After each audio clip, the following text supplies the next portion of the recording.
Have you ever been told to just be grateful, and it didn't really help? Or maybe you've tried writing a few things in a gratitude journal but felt nothing?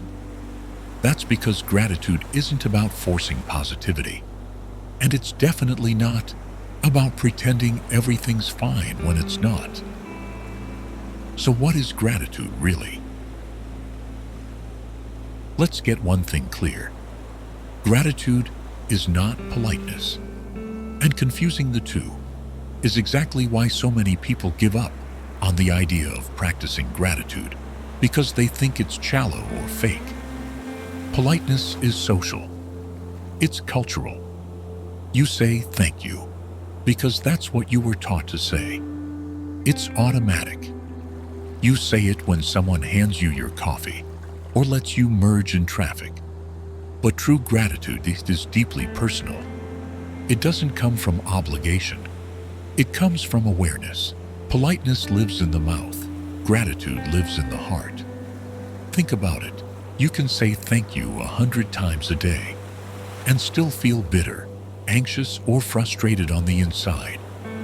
Gratitude, on the other hand, is a quiet shift in perspective that says, I don't take this moment for granted, even if the moment is small, even if it's not perfect. Real gratitude doesn't need an audience. It doesn't perform. It simply notices.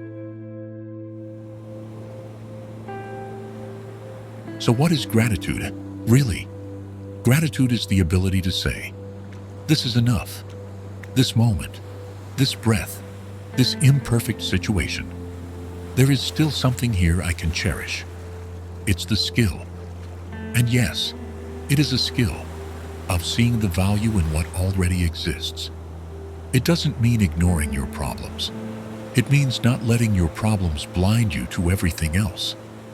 It's being able to look at a life that's unfinished, messy, sometimes painful, and still say, there's beauty here. I won't miss it. That kind of gratitude is powerful because it changes how you experience the present. You stop chasing the when I have more version of happiness. Instead, you drop into the now, and that's where real peace lives. It also means letting go of the idea that gratitude has to be loud or spiritual or dramatic. Sometimes it's just a quiet breath, a pause between chaos, a warm cup of tea in your hands after a long day. It's noticing that your feet are warm, that your heart is still beating, that you've made it through things you didn't think you'd survive. That is real gratitude.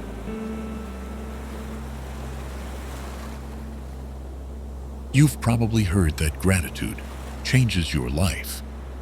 But let's talk about how it does that, in real, practical, even scientific terms.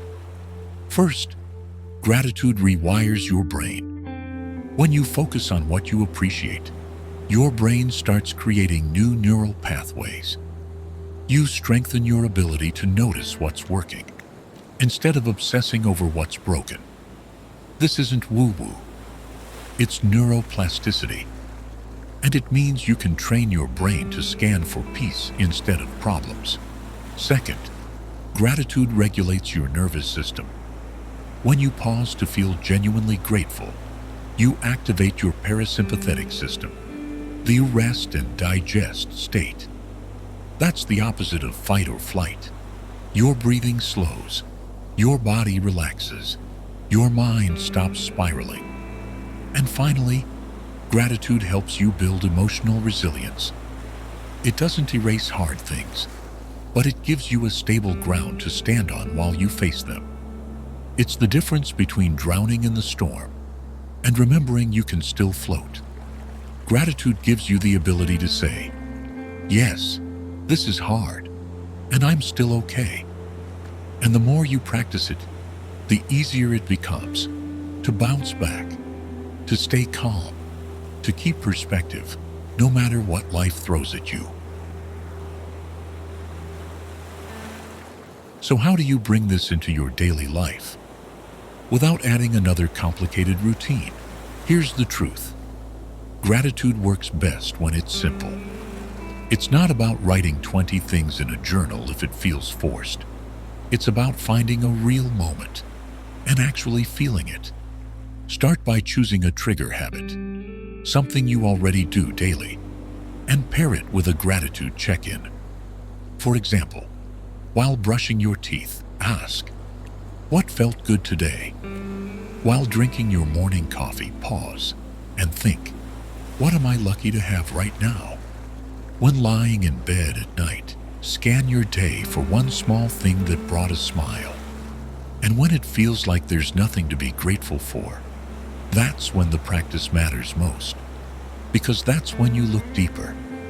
Did someone smile at you today? Did your body carry you through the day? Did you get another chance to try again? You don't need a perfect day to find one perfect moment. And the more often you find it, the more you'll train your brain to expect goodness and to recognize it when it arrives. Start small. Start messy. Start with what's true.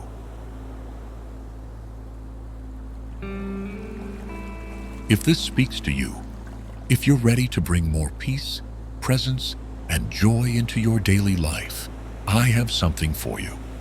I created a free audio training all about gratitude.